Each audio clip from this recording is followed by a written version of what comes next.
What we want to see is the beauty of God. We want to always be looking for how beautiful He is, how He hasn't changed, and how He is always for you.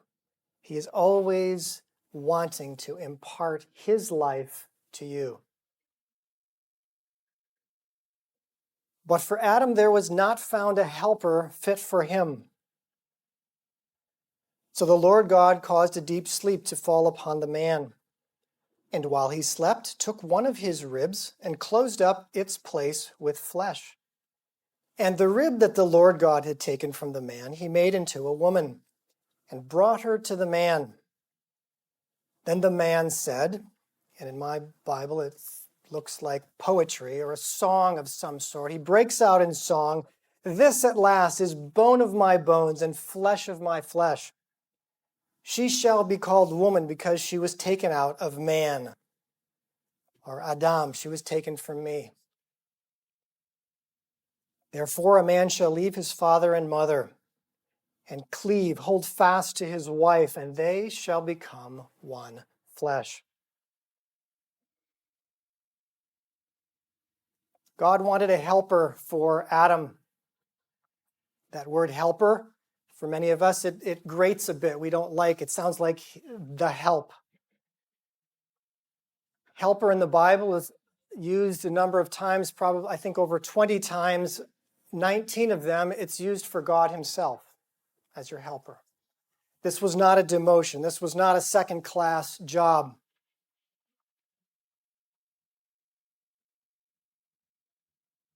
In my opinion, the primary reason this man needed a helper, and because of the word helper, it may not be the first thing we think of, this man needed someone to give to. He had no one to give to. He could give to the animals, but it wasn't the same. You see, life flows from God to the man. And the man was made in the image of God. He was not designed to be a taker. He's designed to be a giver. But he has no one to give to. So the primary way she's going to help him is to have someone to give to have someone to bless, to have someone to pour into.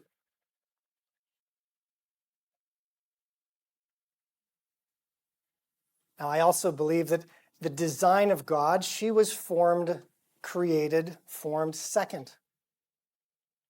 So there was a gap in the knowledge, there was a gap in the relationship between Adam and God and the woman and God. There were probably some good reasons for that. Had He created both of them together, the chances for them to somehow just depart from Him quickly would have been much higher. There was less of a chance if He established a positive relationship with one of them, and then He brought along another one for the life to flow through them. And I believe His ultimate goal was for life to flow from God to Adam to Eve. And when Adam then had taught Eve all that he knew about God, and as soon as he could connect her to the Father, that she would have her own relationship with Him. And then life would flow from God to Eve, to Adam. She would be a true helper in the true sense of the word. He would be helping her, she would be helping him. The dream of God, the design of God, was that Adam was going to make a disciple, to teach her everything that he knew, especially all the things that he knew about the Father. He was going to overwhelm her. When they got up, when they laid down, when they walked along, He was going to tell her all about the Father. So she would want a relationship with Him, her own relationship with Him. It doesn't appear to me that she had such a close relationship with the Father as the story goes. It just doesn't. And how do I come to that opinion that God wanted a relationship with Eve. Well, I go back to the story in Luke chapter 10 of Mary and Martha. Now, as they went on their way, Jesus entered a village, and a woman named Martha welcomed him into her house. And she had a sister named Mary who sat at the Lord's feet and listened to his teaching. But Martha was distracted with much serving, and she went up to him and said, "Lord, do you not care that my sister has left me to serve alone? Tell her then to help me." But the Lord answered her, "Martha, Martha, you are anxious and troubled about many things, but one thing is necessary. Mary has chosen the good portion, which will not be taken away from her." God hasn't changed. He wanted Eve to sit at his feet just like Jesus. This is his character. He desired a close relationship. But for some reason, it appears to me that Adam did not transmit that. What we're looking for here in this story is where we fit in. We're not reading this just for entertainment value. Everyone here wants to know, how can I make sure that doesn't happen to me?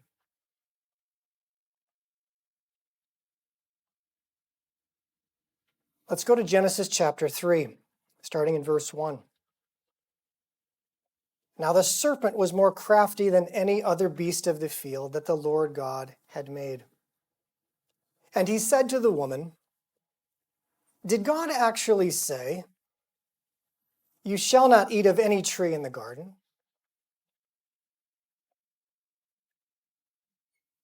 This is sort of this, did God really? Even we have that in our vernacular today. Seriously? Really? What is the idea communicated? You believe that? There's a haughtiness, there's a brazenness, in fact, in our culture, there's an attractiveness to people who have contempt for other people, especially for other people in authority. It appears very attractive to us. I remember my professors in school thinking, wow, that guy has it together. He doesn't need God at all. He must be really courageous. There's something attractive, especially if you have this naive framework, something very attractive about someone who has contempt, someone who's naughty, someone who's scornful of things that you have held in high value. And the woman said to the serpent, "We may eat of the fruit of the trees in the garden.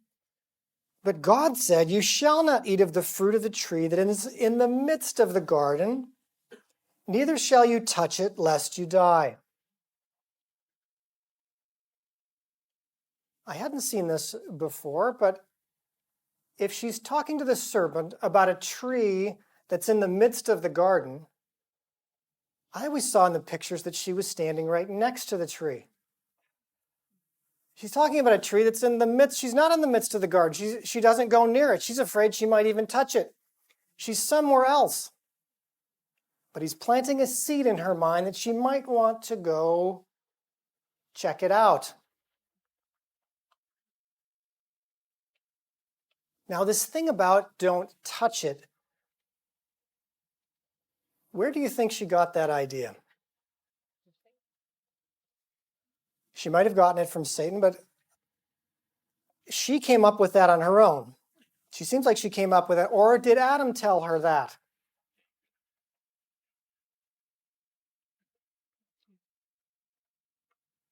My wife loves clothing. She loves shopping for clothes. She's a very good clothes shopper. And she loves natural fibers. She can tell, unlike me, what is natural and what is not just by touching it, and she loves to touch them as she walks through the store. I would probably have said, "Don't touch it." I would have said to her, don't touch it. If you go near the fruit, whatever you do, don't touch it. Because then she'll want to buy it or eat it or something. She's a very good shopper, and she loves to knit, so she has natural fibers that she uses, especially wool and things like that. She has a gift of this, and many of the clothes that she wears were either made by her or her mother, so this is something that is really a gift of hers. So I don't disparage it, but I say it's very possible that Adam said to her, look, don't touch it. Just knowing that she liked to touch.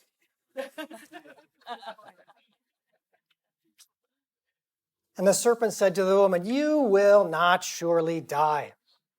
Again, there's that contempt. There's that rolling of the eyes. Don't we see that so much today in our culture? And it's so attractive to us. We actually like to watch videos of people that are so arrogant. It's somehow attractive. You're like, wow, that looks like power. Because God is so humble. It looks like power. It appeals to something within us. God actually calls it foolishness. But it looks powerful. For God knows that when you eat of it, your eyes will be opened and you will be like God, knowing good and evil. So when the woman saw that the tree was good for food, and that it was a delight to the eyes, and that the tree was to be desired to make one wise, she took of its fruit and ate. And she also gave some to her husband who was with her, and he ate. And the eyes of both of them were opened, and they knew that they were naked. And they sewed fig leaves together and made themselves loincloths.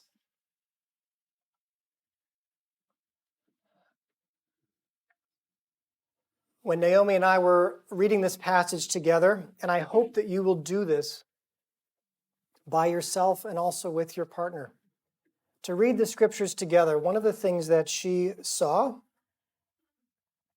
it says that when the woman saw that the tree was good for food, she said, how did she see that?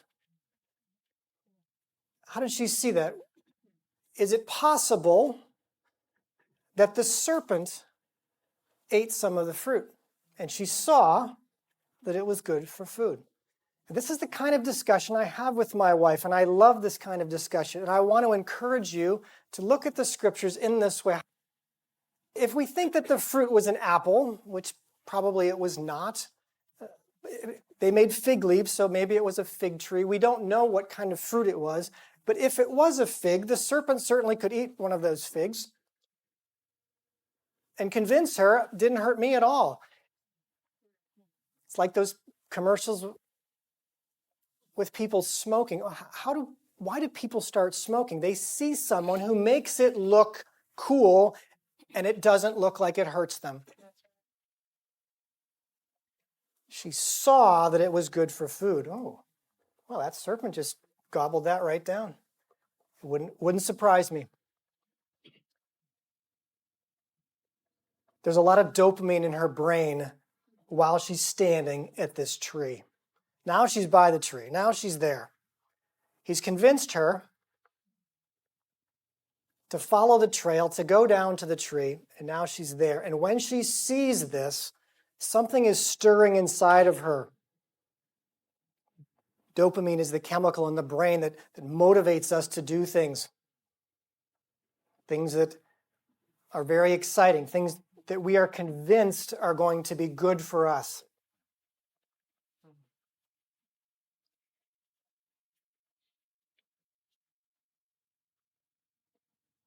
One of the things I want to discuss, and this is open for discussion, it says that Adam was with her. I've heard some different opinions on this, that he was standing right next to her and did nothing. He was passive.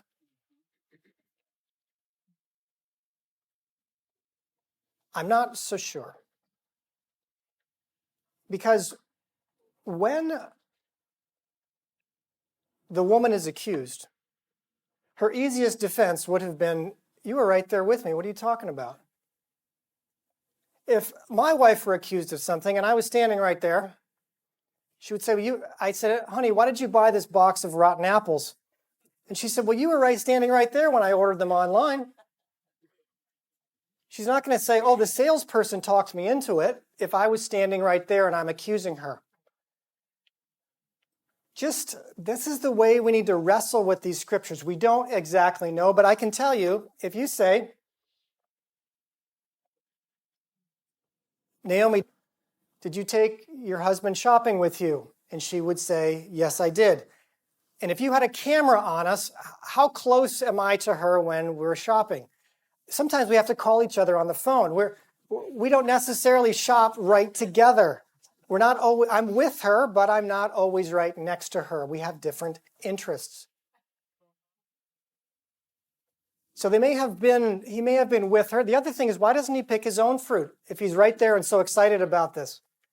He's taking it from her. It just leaves some room for interpretation and for us to say, what is the best fit? What's the best fit? And that's the way I love to look at the scriptures. We are supposed to be wrestling with this. It's very cryptic here. And we're supposed to wrestle with it to think, what would be the best fit? If you were the devil, would you take them both on together? Divide and conquer is actually a very good strategy. Why? Because if you said to Adam, you're going to be like God, he would have probably said, I'm made in his image. I'm like God. What are you talking about? I am like God. Dominion is mine. It's not even a temptation. I mean, after Thanksgiving dinner, most of us say, have another piece of turkey. I'm full. There's no room. I don't need it. I have no desire for that. But Eve had a desire. And I want us to think for ourselves why. Why was it a temptation for her to want to be like God, to be wise? Was Adam spending so much time with God that she was feeling left out? When Adam needed wisdom, he was going to God. If she could be like God, maybe he would come her way.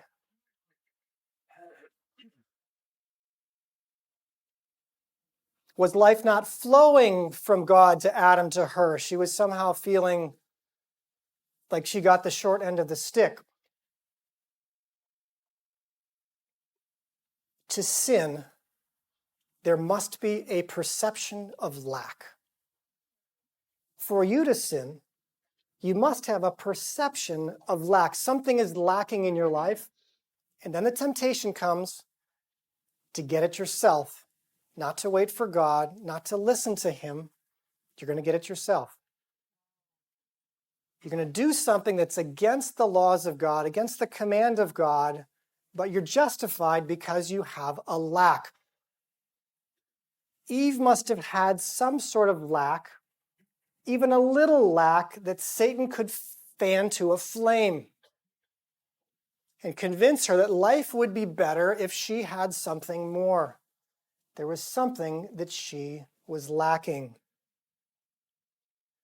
Was Adam ordering her around, just telling her not to touch stuff while he was out playing on his computer? Figuring out how he was going to extend the garden. He had his own project. Perhaps he wasn't including her. She was supposed to be included.